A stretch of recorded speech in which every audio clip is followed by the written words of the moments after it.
नमस्कार व्यूअर्स, मैं हूं अमीश देवगन। आप देख रहे हैं सीएनबीसी आवाज पे टक्कर। टक्कर में आज का दिन है पब्लिक डिबेट का, और पब्लिक डिबेट में आज हमारे साथ मेंबर ऑफ पार्लियामेंट का पैनल मौजूद होगा, जो कि सीधे तौर पर संवाद करेंगे कि सदन के बाहर और सदन के अंदर क्या कुछ हो रहा है। राहुल गांधी ने क्या मान मर्यादा तोड़ दी है या बीजेपी लिमिट क्रॉस कर रही है? दोनों पक्षों के सवाल, दोनों पक्षों के जवाब। स्वागत है आपका सीएनबीसी आवाज के टक्कर के आज के ब्रॉडकास्ट में।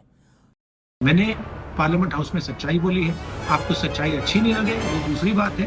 देश सच्चाई को समझता है।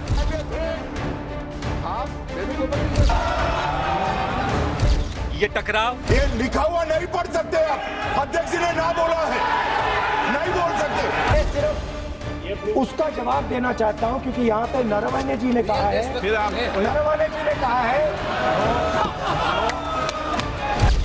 ये तनाव, अपनी पार्टी को अबोध बालक का बंधक मत बनाइए, बंधक मत बनाइए।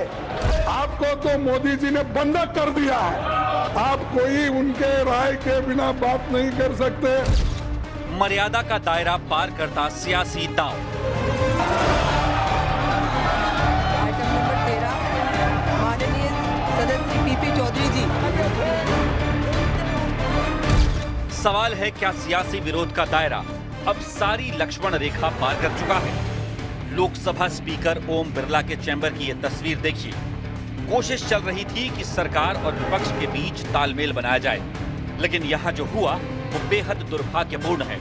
संसदीय कार्य मंत्री किरेन रिजिजू ने आरोप लगाया कि 20-25 कांग्रेस सांसद स्पीकर के कक्ष में घुस गए, उन्हें अपशब्द कहे और प्रधानमंत्री को धमकी दी। इसलिए अपना गलती मान लेना चाहिए। स्पीकर से न्याय मिलता है, वो चेयर होते हैं, और स्पीकर को ही गाली देंगे तो न्याय कौन देंगे? किसी को अब्यूज नहीं किया। कुछ एक दो एमपी थे जिनको जो थोड़े ज्यादा नाराज थे, तो उन्होंने वो एक्सप्रेस किया, अपनी नाराजगी एक्सप्रेस की, और मैंने चुपचाप बैठी थी। अब जरा ये तस्वीरें देखिए। दो केंद्रीय मंत्री मीडिया से बात कर रहे थे। इसी बीच राहुल गांधी वहां पहुंच गए और केंद्रीय मंत्री प्रहलाद जोशी का हाथ पकड़कर खींचने लगे।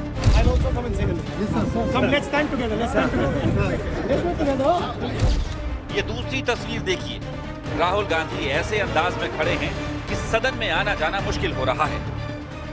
भारत माता को बेचने, केंद्रीय मंत्री रवनीत बिट्टू को गद्दार कहने जैसी तमाम घटनाएं भी संसद में हुई। सवाल है कि क्या संसदीय मर्यादा को पूरी तरह रौंदने की तैयारी हो चुकी है? आज इसी सवाल पर जनता के बीच होगी देश की सबसे बड़ी बहस। तो अब प्रश्नकाल, सियासी विरोध का स्तर अब निजी दुश्मनी में बदला है। संसद का एजेंडा विपक्ष ने डिरेल किया या फिर सरकार इसके में शामिल थी? विपक्ष ने प्रधानमंत्री और स्पीकर की पद की गरिमा पर ठेस पहुंचाई, और बड़ा प्रश्न, राहुल गांधी ने क्या एलओपी पद के स्तर को गिराया है, जैसा भारतीय जनता पार्टी आरोप लगा रही है? तो यह आज का प्रश्नकाल है, और मेरे साथ आज इस सुपर स्पेशल में आप लोगों का एक बार फिर अभिनंदन है।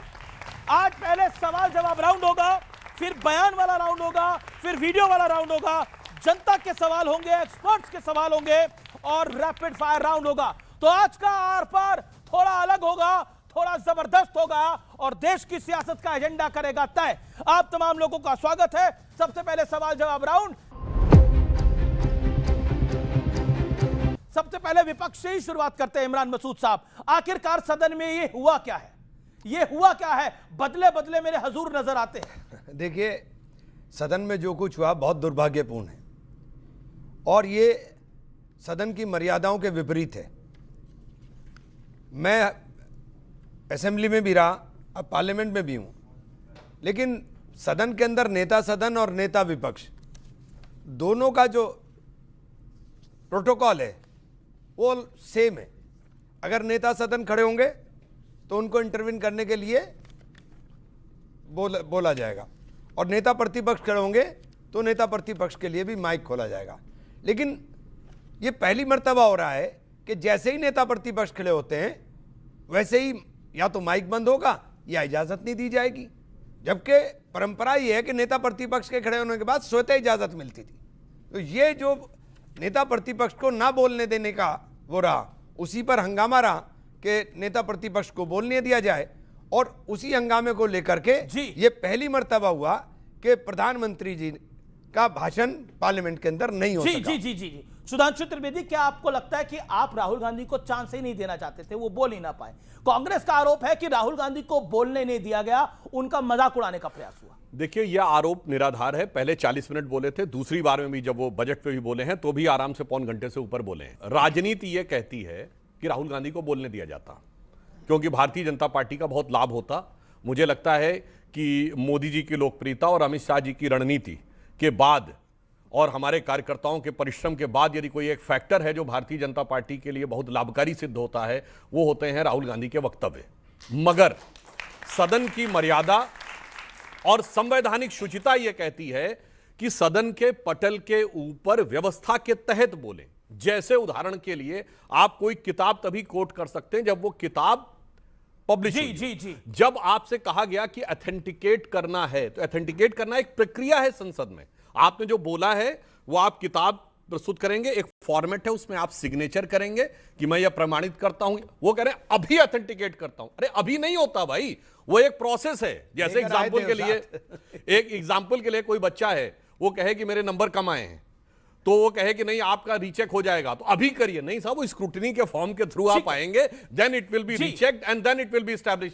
तो प्रॉब्लम क्या हो रही है कि राहुल गांधी जी सिर्फ संसद में नहीं, संसद के अंदर या बाहर जिस ढंग की अमर्यादित, उच्छृंखल और उद्दंड भाषा का प्रयोग कर रहे हैं, वो अपनी पार्टी को नुकसान कर रहे हैं, हमें फायदा कर रहे हैं, अलग बात है। राजनीति का स्तर नीचे ले जा रहे हैं। इसलिए मैं एक लाइन कह देना चाहता हूं, जो अगर उन्हें समझ में आए। आज के जमाने के सबसे अजीम शायर वसीम बरेलवी जी का एक शेर है, कौन सी बात कैसे किस तरह से कही जाती है, ये सलीका पता हो तो हर बात सुनी जाती है। ओके, जवाब, वो सलीका जवाब, पता होना जवाब, चाहिए। जवाब, इमरान मसूद, जवाब। देखिए, सबसे पहली बात तो फॉलो करते हुए 40 देखिए, सबसे पहली बात तो कि 2 बार राहुल जी नहीं बोले और 40 मिनट नहीं बोले, 40 मिनट में 50 बार इंटरवीन किया गया।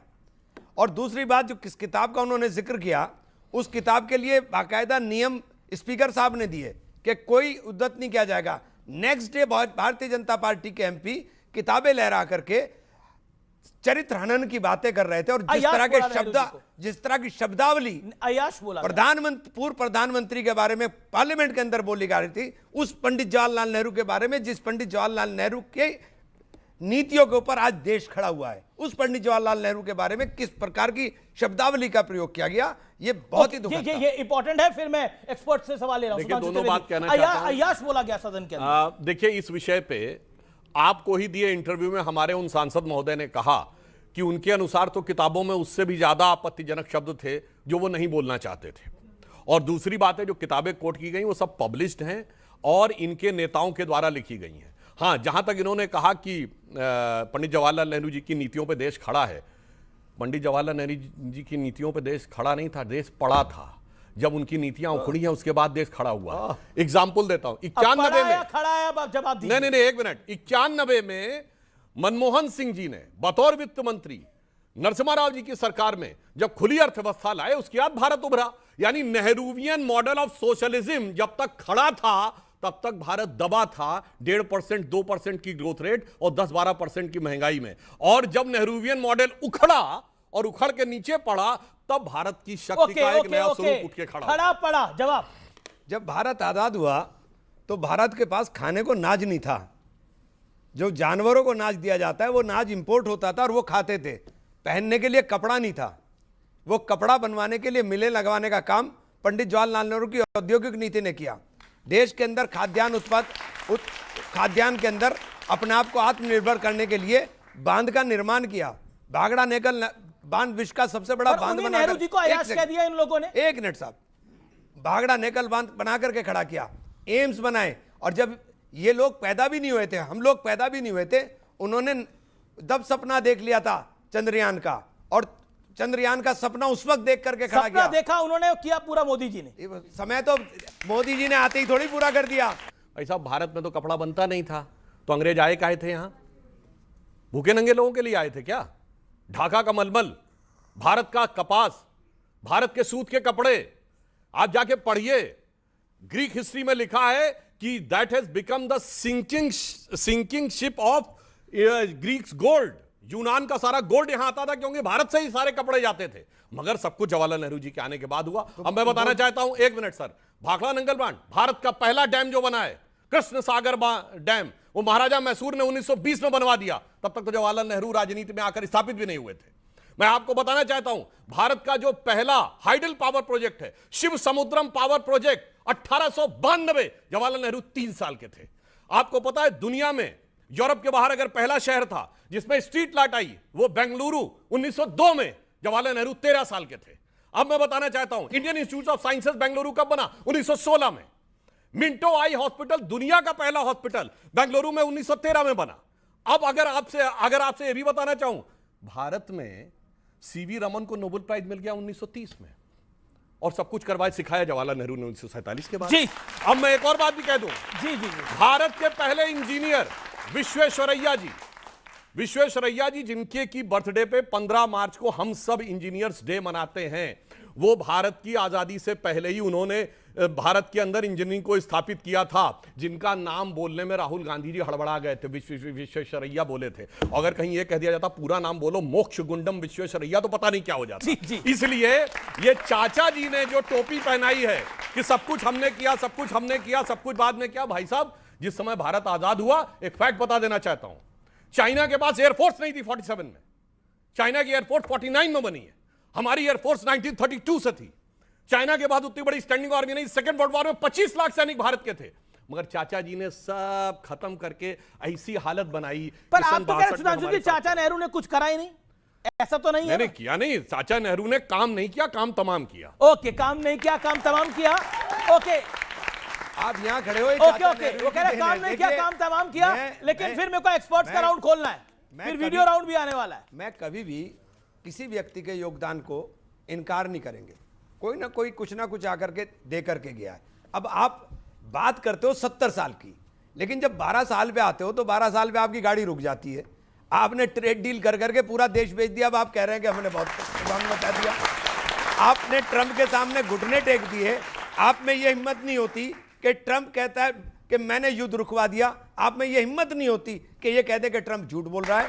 आपने कहा कि हमने इसमें कृषि को शामिल नहीं किया, ट्रंप ट्वीट कर करके उसके अंदर सारी चीजें क्लियर कर रहा है। आप में हिम्मत नहीं है कि आप ये कह दें कि ट्रंप झूठ बोल रहा है।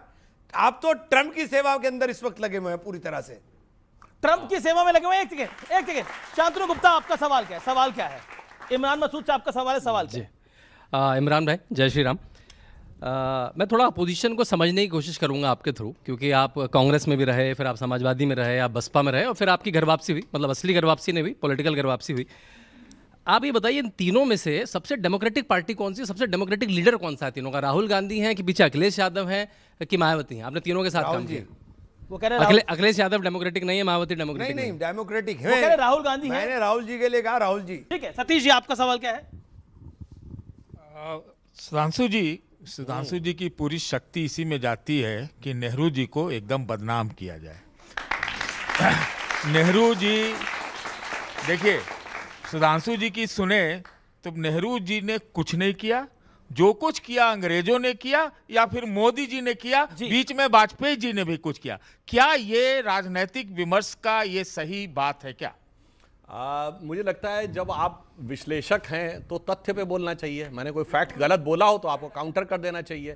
अब मैं आपको बताता हूं, नेहरू जी की एक सेकंड सुन ले, नेहरू जी की आलोचना करने में शक्ति नहीं जाती है। नेहरू से अभी तक चिपके बैठे हैं कांग्रेस वाले 100 साल के बाद भी। 1930 में जवाहरलाल नेहरू कांग्रेस के अध्यक्ष बने थे और 2026 में भी पार्टी की हाई कमान वही हैं, तो भाई साहब शक्ति तो आप खत्म कर रहे हैं। और जहां तक ये बात है, मैं एक और फैक्ट बताना चाहता हूं, अगर किसी देश के आगे सरेंडर होता है तो क्या होता है, और मैं आपसे अपेक्षा करूंगा फैक्ट बोलिएगा। ठीक है, 19 नवंबर, एक सेकंड, 19 नवंबर 1962 को जवाहरलाल नेहरू ने जॉन एफ कैनेडी को लेटर लिखा, selected words of Jawaharlal Nehru series 2 volume 79, 19 नवंबर 1962 का लेटर, जिसमें वो कहते हैं अमेरिका से कि आप अपने B-2 बॉम्बर्स का स्क्वाड्रन भेजिए, हमारे पास पायलट भी नहीं है, आप ही के पायलट चलाएंगे, आप ही के टेक्नीशियन रहेंगे, आप ही का रडार ऑपरेट करेगा, आप इन ए वे उसको हमारी कमांड आप लीजिए। और 2010 में कैनेडी लाइब्रेरी ने इसको डिक्लासिफाइड किया है। और उस समय जो भारत के राजदूत थे अमेरिका में, बीके नेहरू,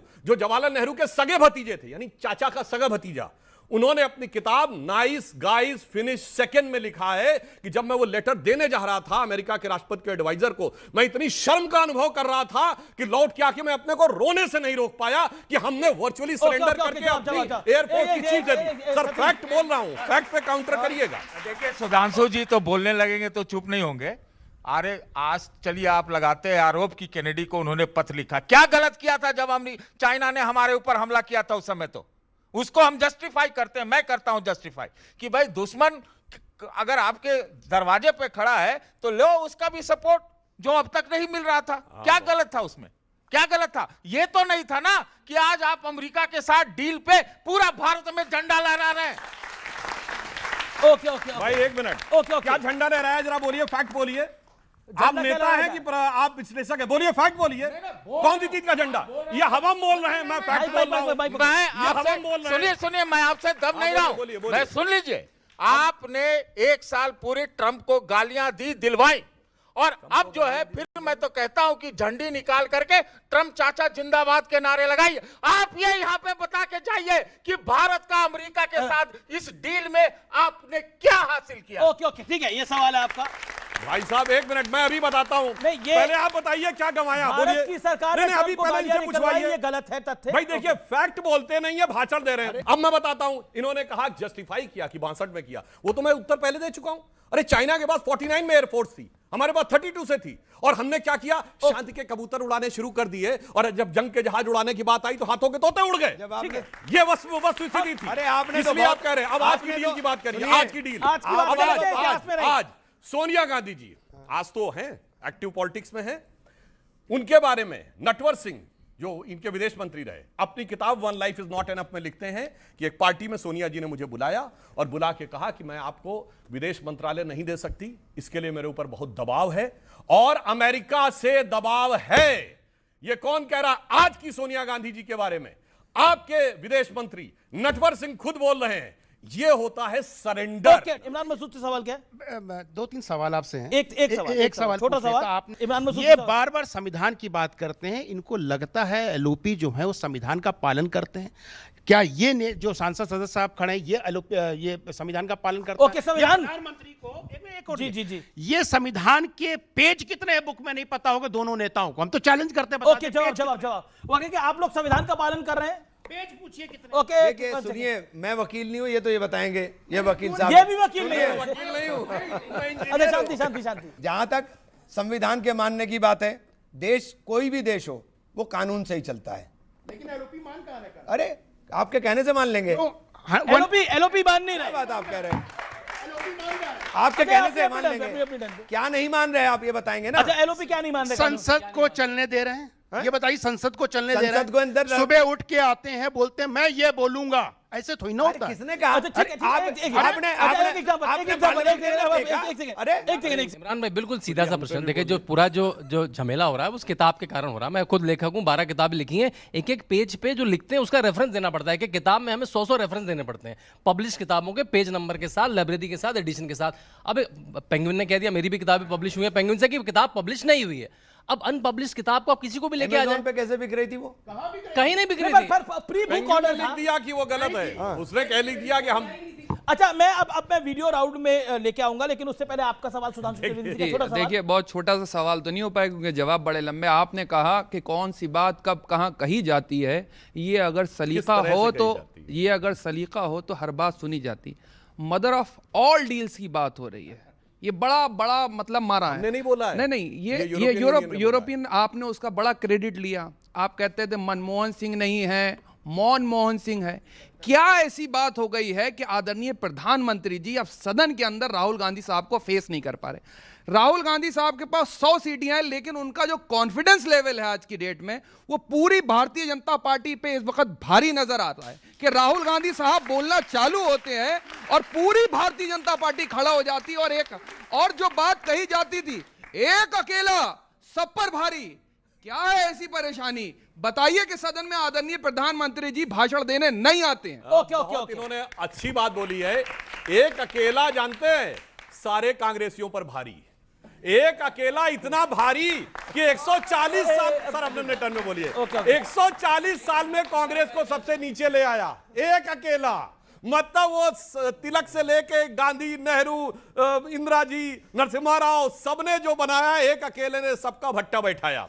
अब रही बात इसकी, जो इन्होंने कहा जब राहुल गांधी जी बोलते हैं राहुल गांधी जब आ जाते हैं तो आप डर जाते हैं। सुनिए, सदन में जब बोल रहे थे तो इमरान मसूद साहब भी उससे दो एक रो पीछे भाई, इमरान मसूद ने सबसे ज्यादा ताली बजाई है। मैं सिर्फ ये कह रहा हूं, जब राहुल गांधी बोल रहे थे, मैं किसी नेता का नाम लेके उसके लिए कांग्रेस में समस्या नहीं पैदा करना चाहता हूं। आप लोग खुद देखिए, साइकोलॉजिकल एनालिसिस, जब वो राहुल गांधी चौक कर रहे थे, ये सब कर रहे थे, चौक कर रहे थे, तो इमरान मसूद नेताओं के चेहरे देखिए, वो अंदर से कितने घबराए हुए लग रहे थे। लाइव पता नहीं ये कौन से मुंह से क्या निकालेंगे और उसके बाद हमारे लिए समेटना मुश्किल। आप पार्लियामेंट के अंदर राहुल गांधी जी के पीछे बैठते हैं इमरान मसूद, और राहुल गांधी के करीबी दो मतलब नेताओं में से, सांसदों में से एक है। जब वो चौक कर रहे थे, जब वो सब बात ये हंस रहे थे, बाकी घबराए हुए थे। सबसे ताली यही बजा रहे थे, नहीं हंस रहे थे। अब और सुधांशु त्रिवेदी, आप जेपी नड्डा को आप डिफेंड करते हैं, लेकिन आपने अबोध बालक के विषय पे जो पार्लियामेंट में डिफेंड करा, उसका वीडियो प्ले करिए। मैं फिर इमरान मसूद आपके पास आऊंगा और सुधांशु जी आपके बताऊंगा। Play that bite.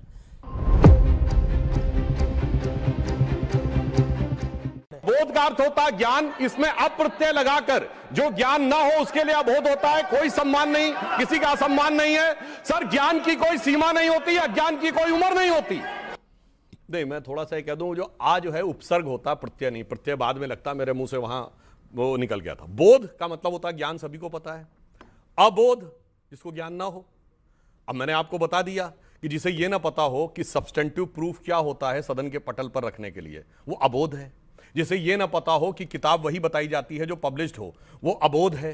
तो जिसको जिस प्रकार की, और अबोधता के लिए मैंने कहा कि आप ये नहीं कह सकते बालक ही होगा, इसीलिए मैंने बोला। आपके नेता कह रहे हैं फ्रॉड बालक है, आपके मंत्री गिरिराज सिंह फ्रॉड बालक है, एक कह रहे हैं कि ये तो लंपटगिरी हो रही है पार्लियामेंट के अंदर। देखिए, मैं एक बात कहना चाहूंगा कि शब्दों की मर्यादा भारत की राजनीति में बहुत लंबे समय से गिर रही है। 2007 में मौत के सौदागर से लेके, और अभी फिर मैं एक और अभी के पे आई ना सदन, अभी आज से, और 2014 में भी। देखिए, राहुल गांधी जी इनको कितना प्यार करते हैं, कितना सम्मान देते हैं, उसका प्रमाण यह है कि जब 2014 के चुनाव में इन्होंने मोदी जी की बोटी बोटी काट डालूंगा वाला बयान दिया था, तब ये समाजवादी पार्टी में थे। मगर अगले दिन राहुल गांधी इनका चुनाव प्रचार करने गए थे, कोई जाके चेक कर ले, और उसके बाद सम्मान पूर्वक इनको लाए, अपनी पार्टी में उपाध्यक्ष बनाया और आज सांसद बनाया। तो इसका अर्थ यह होता, फिर उसके बाद मोदी जी के बारे में, आज डिजिटल रिकॉर्ड का जमाना है। आप जाके एआई से सर्च करा लीजिए, प्रधानमंत्री श्री नरेंद्र मोदी जी के बारे में जितने अपशब्दों का प्रयोग किया गया होगा, वो उतना भारत में किसी नेता के लिए नहीं। जबकि प्रधानमंत्री मोदी जी वो नेता है जो भारत को जितनी ऊंचाई पे ले गए, इतना कोई प्रधानमंत्री नहीं ले।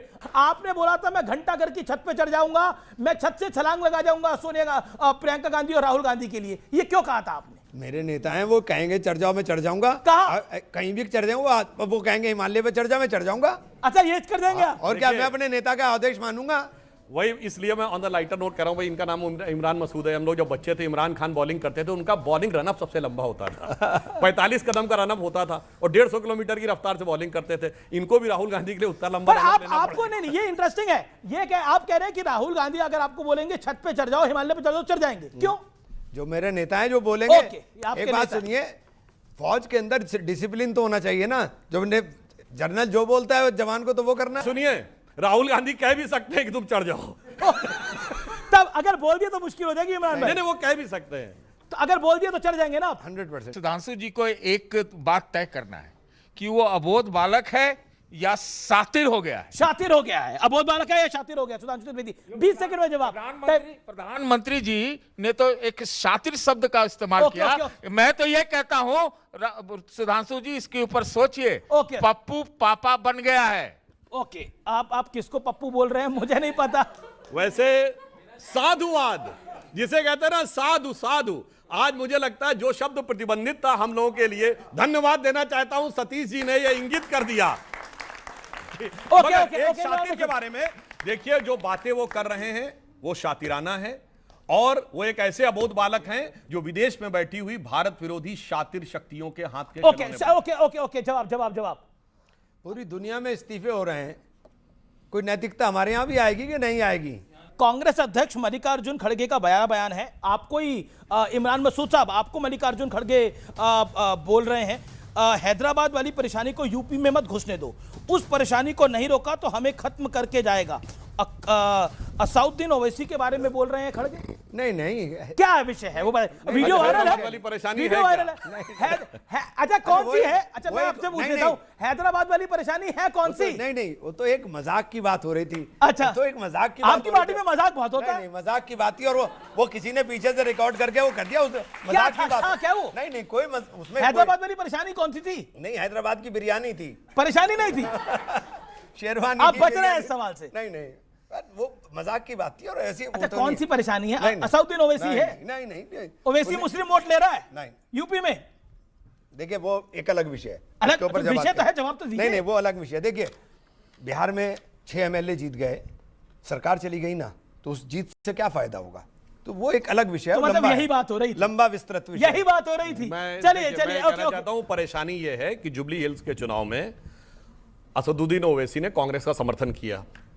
उसके बाद रेवंत रेड्डी ने खड़े होकर जुबली हिल्स के चुनाव में बोला कांग्रेस मतलब मुसलमान, मुसलमान मतलब कांग्रेस, कांग्रेस की ताकत मुसलमान, मुसलमान की ताकत कांग्रेस। तो कांग्रेस तो ये गेम खेल रही है। अब वो कहता है अरे भाई वो सब तो छोड़ो, अरे तुम इनकी बातों में मत आना, देखना खानदानी घराना, मैं तो मोहतरमे मजलिस हूं, मैं मुहाफिजे सेकुलर सियासत हूं, मैं तो खानदानी सैयद हूं, इसलिए मेरी तरफ देखो। ये परेशानी है। मैं प्रधानमंत्री की बाइट सुनाता हूं, उस पर रिएक्शन लेंगे। प्रधानमंत्री की बाइट प्ले करिए। चोरी करना जिनका पुश्तैनी धंधा है, जिन्होंने एक गुजराती की सरनेम भी चुरा ली,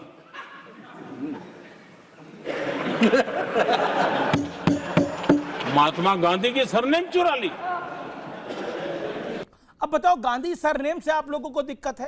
प्रधानमंत्री कह रहे हैं उन्होंने सरनेम चुरा ली है गुजराती की। नहीं, प्रधानमंत्री जी ने जो बोला वो बहुत गंभीर बात है। देखिए हम उतने 1 मिनट में कहते हैं। पहली बात, ये कॉल से नेहरू कैसे हो गए और नेहरू से गांधी कैसे हो गए, और गांधी में भी मतलब with due respect to him, Sonia Gandhi ji जिनका की ओरिजिनल नाम एंटोनियो माइनो है, उनके पुत्र राहुल गांधी कैसे हो गए? ये सरनेम का तो ऐसा लफड़ा है यहां के ऊपर। मैं पूछना चाहता हूं what was the technical reason कि महात्मा गांधी का नाम कैसे आ गया नेहरू परिवार में? जरा टेक्निकली एक इमरान मसूद, इस पे आज आप पर्दा, इस पे पर्दा आज पूरा पर्दा उतारी दीजिए। आखिरकार मामला क्या है? कई कांग्रेसी कहते हैं कि महात्मा गांधी के बेटे थे फिरोज गांधी। अब ये क्या है? मतलब दत्तक पुत्र थे?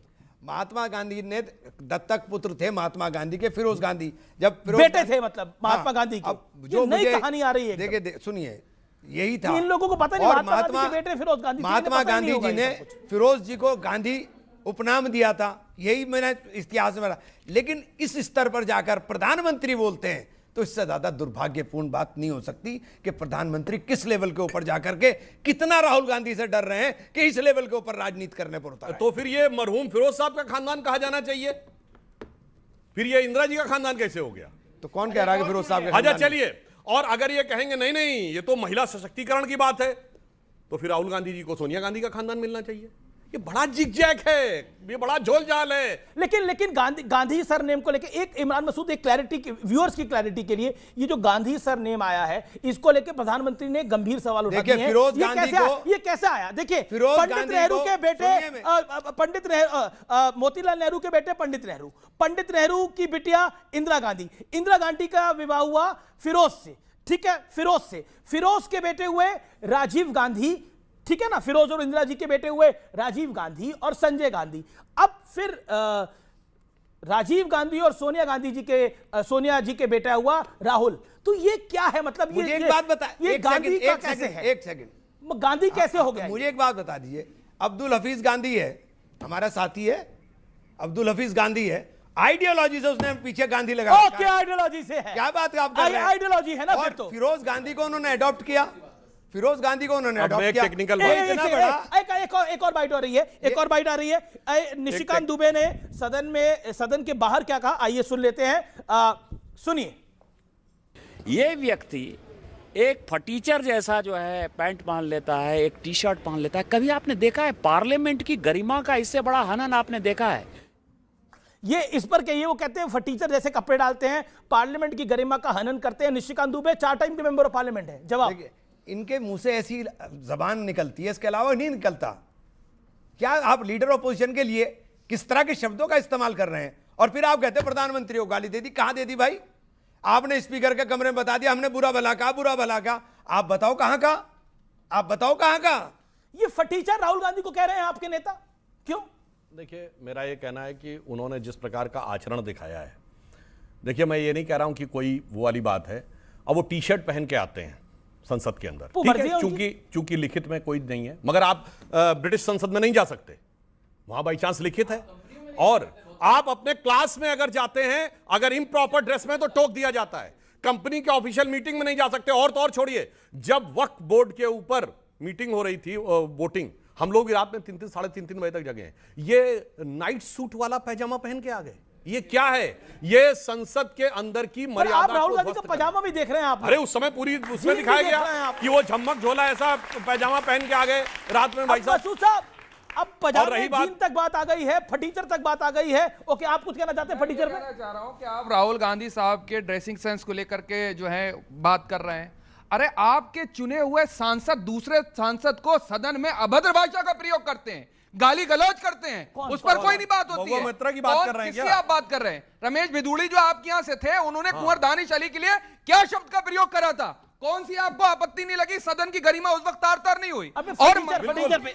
और सुनिए, लिए सूप नका जैसा व्यंग करा जाता है, तब गरिमा जो है नहीं बोला गया, नहीं बोला गया सूप नका बोला नहीं गया था, सूप नका नहीं बोला गया। बयान हम भी समझते हैं। ओके।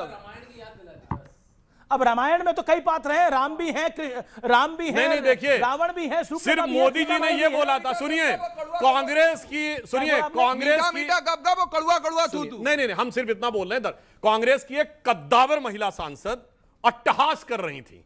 उस अट्टहास को सुनकर सिर्फ मोदी जी ने यह कहा कि बहुत दिनों बाद रामायण सीरियल की याद आ गई। उन्होंने तो कुछ भी नहीं बोला, मगर उड़ता तीर पकड़ लेना इसे कहते हैं। उड़ता तीर पकड़ लेना इसे कहते हैं। अगली बाइट किसकी है ये देख लेते हैं। इमरान मसूद साहब की अगली बाइट, इमरान मसूद ने क्या बोला ये सुन लेते हैं। इनकी तो उसके अंदर जो पढ़ा जाता है वो मेरे दीन के मुताबिक नहीं है, तो मैं नहीं करूंगा। सिंपल सी बात है। मतलब आप ये कह रहे हैं कि आप सम्मान में खड़े हो जाएंगे लेकिन गाएंगे नहीं? नहीं, बिल्कुल भी नहीं। कैसे गा सकते? कोई मुसलमान नहीं गा सकता। वंदे मातरम को लेकर आपने ये बयान दिया, क्या आपको लगता है ये जो सरकार अब पूरा का पूरा वंदे मातरम गवाएगी, क्या लॉजिक है इसके पीछे? मैं खड़ा हो जाऊंगा, सम्मान करूंगा, राष्ट्रगीत है। गाएंगे नहीं? नहीं गाएंगे नहीं। ओके, सुधांशु त्रिवेदी, ये एजेंडा क्या है? नहीं, मैं एक बात बताऊं, मैं इनको अप्रिशिएट करता हूं। ये हिम्मत होनी चाहिए अपने पक्ष में बोलने की। सही है गलत अलग बात है। हमारे यहां देखिए तमाम नेता ऐसे आग खड़े होते हैं, अंट शंट बोलेंगे धर्म के बारे में, और उसके बाद जीत के भी आएंगे। इसी वजह से एक कॉन्स्टिट्यूंसी बताइएगा इस देश की, एमएलए की हो या एमपी की, जहां 80% मुसलमान हो और इस्लाम धर्म के बारे में चू बोल के भी जीत जाए, और यहां पे 10-10 गज की जवान निकाल के आए बाएं शाएं बांध के लोग जीत के आते हैं। इसलिए क्या होता है, जीतती क्या है, सही गलत छोड़िए, टीम स्पिरिट जीतती है। ओके। आप सुनिए, एक और कह देता हूं। ये कहते हैं कि इनके दीन के मुताबिक किसी और को सजदा नहीं कर सकते।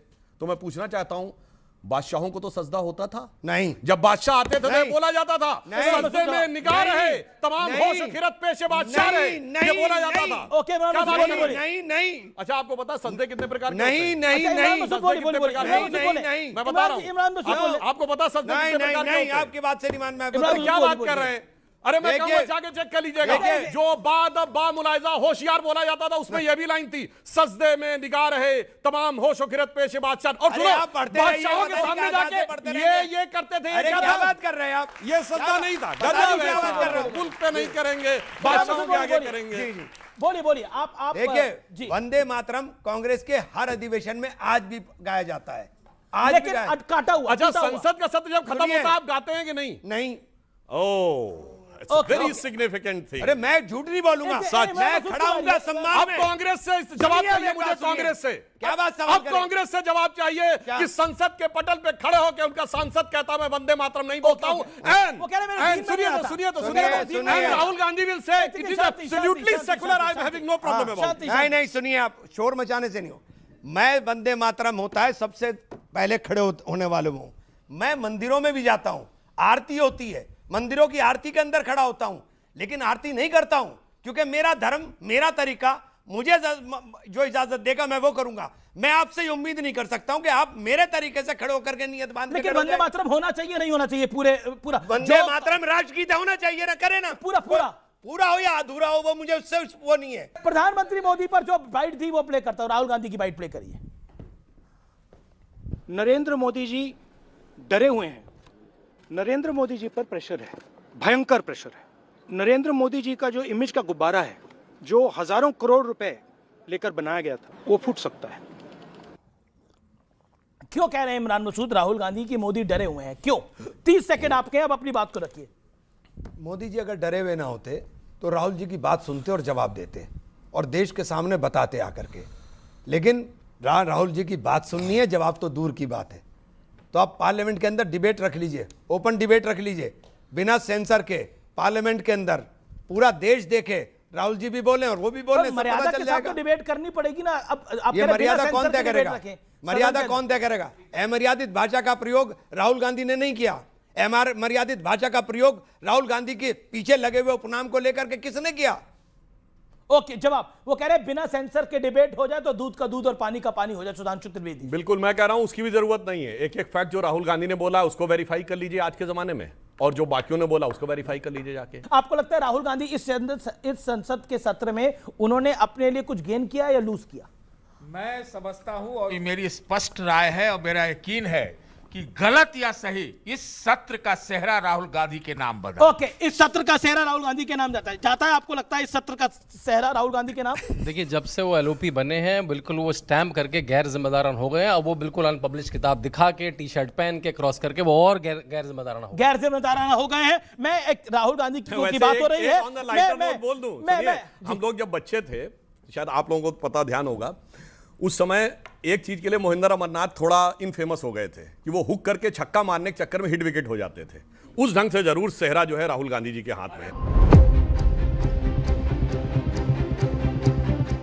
राहुल गांधी एक मंत्री का हाथ पकड़ते हुए, यह दृश्य बहुत ही अजीब था। BJP media chief member of parliament Anil Baluni है, केंद्रीय मंत्री आईएनबी मिनिस्टर अश्विनी वैष्णव है, प्रहलाद जोशी खड़े हैं, राहुल गांधी आते हैं और मंत्री का बकायदा हाथ पकड़ रहे हैं। ये क्या हो रहा था? मसूद साहब आप भी वहां पे मौजूद होंगे, प्रियंका गांधी वाड्रा आप भी दिख रहे हैं पीछे, क्या कहना चाहते हैं आप? राहुल जी का चेहरा देखा है कितना मुस्कुराता हुआ है? नहीं, पर क्या कर रहे थे? अब बताइए, अब यहां पर सुधांशु त्रिवेदी आए उठकर और आप बोल रहे हैं और आपका हाथ पकड़ने लगे, क्या अच्छा लगेगा? नहीं, क्यों नहीं अच्छा लगेगा, मेरे बड़े भाई हैं, इसमें क्या दिक्कत है? आप कह रहे हैं ये सब होना चाहिए। हाँ, तो क्या तो आप कहते पार्लियामेंट में सेंसर ना हो, यहाँ पर ये आए हैं, मैं बोल रहा हूँ मेरा हाथ पकड़े, आइए बैठिए पीछे। आइए, हम साथ ही बात करेंगे ना। सुधांशु जी इस पर कुछ कहना चाहते हैं? साथ बात कर लेंगे, अनिल क्या बात बलूनी है? वहां मौजूद थे, अश्विनी वैष्णव थे, प्रहलाद जोशी थे, लेकिन मैं भी तो पीछे था उनके। Serious matter. राहुल जी के पीछे मैं भी था, ऐसा कुछ दिख रहा है। राहुल गांधी जी की चिरपरिचित शैली का अंग है। ये वही राहुल गांधी जी हैं जो पिछली लोकसभा में, याद करिए, प्रधानमंत्री जी के जाके पहले गले पड़े थे और फिर अपनी कुर्सी पे बैठ के अखियों से गोली मारे थे। ये वही राहुल गांधी जी हैं जब कल्याण बनर्जी पूर्व उपराष्ट्रपति जी की मिमिक्री कर रहे थे तो ये हाथ से ये बना रहे थे। ये वही राहुल गांधी जी यहाँ कर रहे हैं, तो मुस्कुराते हुए दिख रहे हैं। तो हर फिल्म में एक कॉमेडियन होता है जो हमेशा मुस्कुराता हुआ दिखता है। ओके, लेकिन ये हाथ पकड़ के करने का प्रयास क्या है? शब्दों का इस्तेमाल कर रहे हैं। एक लाइन मैंने इनके नेता के लिए कोई शब्द इस्तेमाल किया? मैंने तो नहीं कहा ड्रामेबाज है, मैंने नहीं कहा। नहीं, आपने कहा ना, मैंने नहीं कहा ड्रामेबाज है। अच्छा सुनिए, ये ड्रामा है या बोलना ड्रामा? बोलिए, ये क्या है? ये किसको लगता है ये ड्रामा जवाब ये क्या और ये सीरियस है? बिल्कुल सही बात है सर, गजब का ड्रामा। मैं कह तो रहा हूं। अच्छा देखिए, यूं आना और फिर यूं हाथ पकड़ लेना, अब ये दर्शक तय करें कि ड्रामा है कि नहीं। क्या आपको क्या लग रहा है? मैं जनता से राय लेता हूं, ये देखकर क्या लग रहा है आपको? तो सर इसको देख के तो ऐसा ही लग रहा है कि लाइक कोई भी बोल रहा है, बोलने से तो किसी को भी नहीं हटाना चाहिए, और मुझे लगता है जैसे वो आए वो खुद ही हट गए हैं। और कोई कुछ कहना चाहता है इस वीडियो के ऊपर? कोई कुछ बोलना चाहता है? ठीक है, सवाल क्या था आपका? सर मेरा सवाल सुधांशु सर से है। सर जो रूटर्स थे उन्होंने निकाला कि अभी जब हमारी टैरिफ डील की जो बात हो रही है उसमें लिखा है कि अगर आपने फिर से रशिया के साथ इंडिया ने करा तो फिर से 18% से फिर से उसे बढ़ाकर 25% कर दिया जाएगा। सर इसी में रशियन के जो मिनिस्टर थे उन्होंने ना इस पर बयान दिया कि अभी मुझे न्यू दिल्ली से कोई ऐसी स्टेटमेंट नहीं आई कि रशिया का ऑयल अभी हम नहीं लेंगे। और सर मेरा सवाल यही है कि अब इंडिया क्या इस पे कोई स्टेटमेंट जारी करेगा कि हर बार की तरह आप जनता पे ही छोड़ देंगे कि उन्हें जो समझना है वो समझ। ओके। अब जनता का सवाल है सुधांशु जी, विपक्ष का नहीं, जनता का, एक्सपर्ट्स का नहीं, जनता इस का। विषय में कॉमर्स मिनिस्टर पीयूष गोयल जी ने सदन के पटल पे बोला है और उन्होंने कहा तकरीबन 8 से 9 हफ्ते लगेंगे पूरी डिटेल एक एक चीज आने में, उसके बाद सारा सदन के पटल के ऊपर भी होगा, सबकी जानकारी में होगा। अभी जब तक कुछ है नहीं तब तक उसके बाद बात करना तो मुझे लगता है हवा में लट्ठी चलाने जैसा। ओके, अब मैं मैं अब एक अगली तस्वीर दिखाता हूं। गिरिराज सिंह है, ये कौन सी तस्वीरें लेकर आ गए सुधांशु जी? इसमें तो कई एआई वाली है, ये क्या है सुधांशु जी? ये स्तर है ना। ओके, ये स्तर रह गया है अब। देखिए मेरा मानना है सही बात है, इस स्तर की जो फोटोएं जब आई थी तो उन सारी किताबों के ऊपर मुकदमे करने चाहिए थे, इनको मानहानि के दावे करने चाहिए थे, मगर क्यों नहीं हो पाता। मैं अब एक कोट करना चाहता हूं।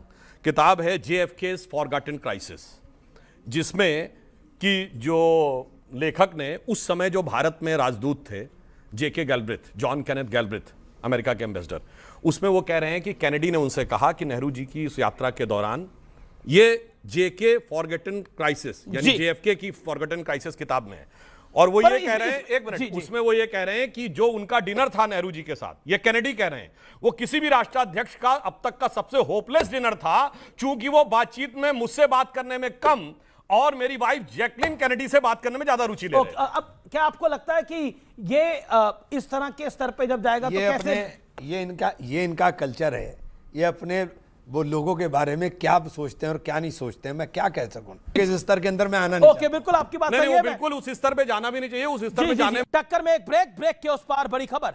वेलकम बैक, आप देख रहे हैं CNBC आवाज पे टक्कर का आज का एडिशन। आपका सवाल क्या, खड़े होकर पूछिए सवाल। मैं दोनों नेताओं से मेरी दरखास्त है कि 150 करोड़ लोगों का बेवकूफ मत बनाओ।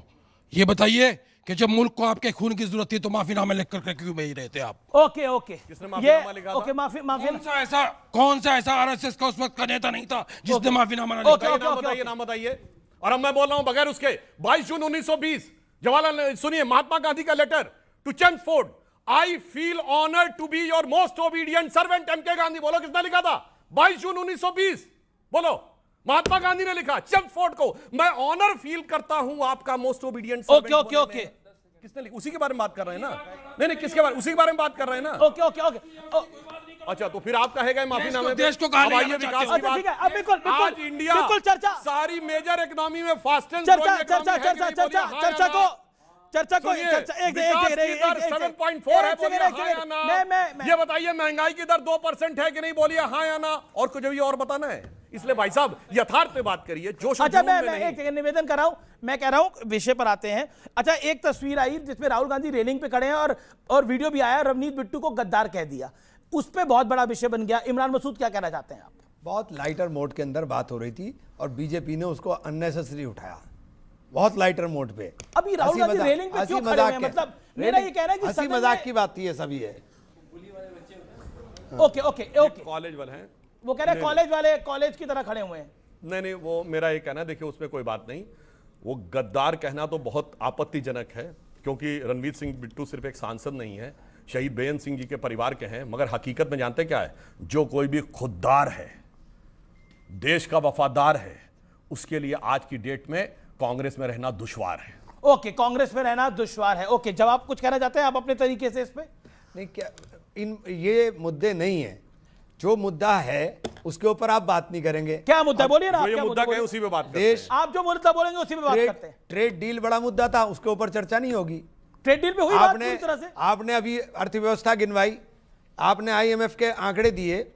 IMF के आंकड़े क्या आपकी जो 5 ट्रिलियन इकोनॉमी है उसके लिए सफिशिएंट है? 5 हुई नहीं, मगर हो जाएगी इंशाल्लाह। बताइए मुझे, है क्या 5 ट्रिलियन इकोनॉमी के लिए 10% ग्रोथ रेट मिनिमम चाहिए, तब 5 ट्रिलियन पर आप टच करेंगे।